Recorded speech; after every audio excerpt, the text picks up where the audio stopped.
Hey guys, it's me, Entertainer Leia. Welcome back to another video. And usually guys, I don't do stuff like this. But today, I'm going to be doing a very recent video that half of the people know about my show. Also, sorry about my voice being a little low. You know, it's because I'm sick, unfortunately. So, I'm sorry that you can't hear me. I'm so sorry, but today I'm going to be talking about a topic that has something to do about the magical school bus. Recently, there was uploads thousands on YouTube about the recent The Magic School Bus Lost Episode pilot, and I decided to dive into this myself. And it's really dark, and today I'm going to be discussing it. So, the episode starts in the very normal manner, you know, the song plays and all that stuff. Then we get a glimpse of the bus flying through space, who appears to not have eyes back then. As they were flying through space, the scene would cut into where all the students were. And Miss Frizzle, the teacher, who is talking, explaining how they were hurtling towards the sun, and before she said that though, Miss Frizzle said jokingly that she can turn off the airlock and suffocate everyone.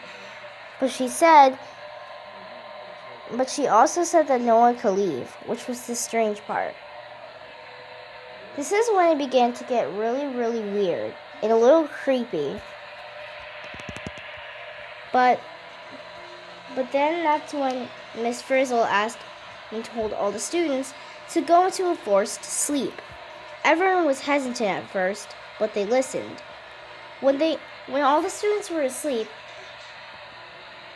they decided that one of the students had to stay up. And one of those students was in fact Arnold. He was in a debate, so he stayed up. He was the remaining one and didn't really go to sleep. While everyone else was sleeping, that's when the dark part kicks in. While everyone was sleeping, he looked as dirty and everything. Please watch me. He had sores all over him, and he looked pretty dirty. And in his face, you can see that he was scared and that he needed some source of food.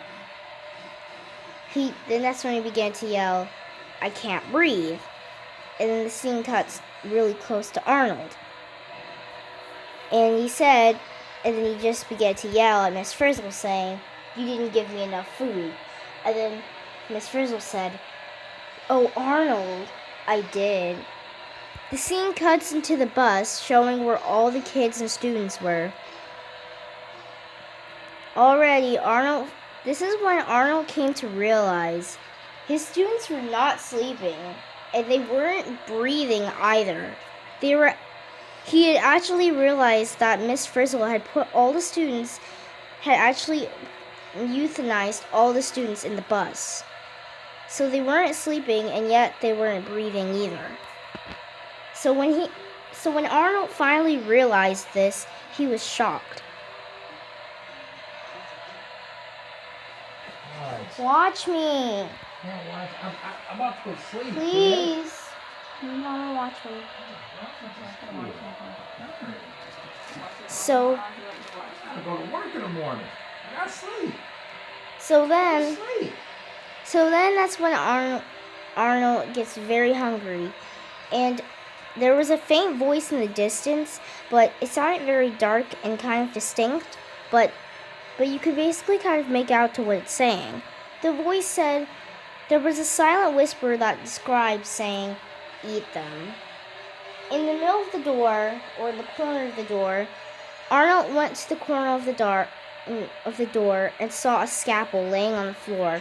He grabbed the scalpel and walked over to Phoebe. He cut open Phoebe's belly, slowly but surely, working his way down into her belly. He went to into her belly, ripped out her intestines, and began to chomp and eat on her intestines. Slowly but surely, he fed off the remains of Phoebe, and finally he got to the final remains, which was the nose, the brows, and the skin of Phoebe. Soon enough, the camera could cut onto Phoebe with just only like a pale skeleton-like figure.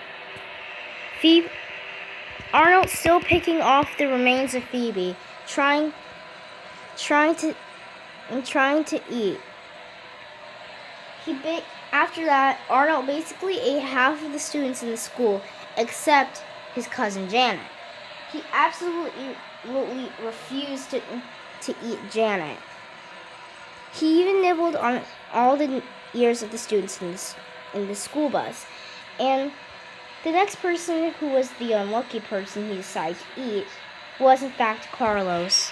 He walked over to Carlos, and he proceeded, and since he never liked him, he instantly sliced him open, and then his ID fell, and it read Ramon or something like that.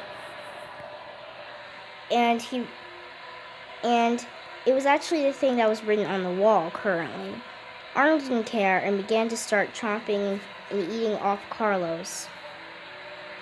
A whole time passed by, puberty hit, and Arnold refused to eat Janet. But he was so hungry and there were no students left, so unfortunately he ended up killing himself.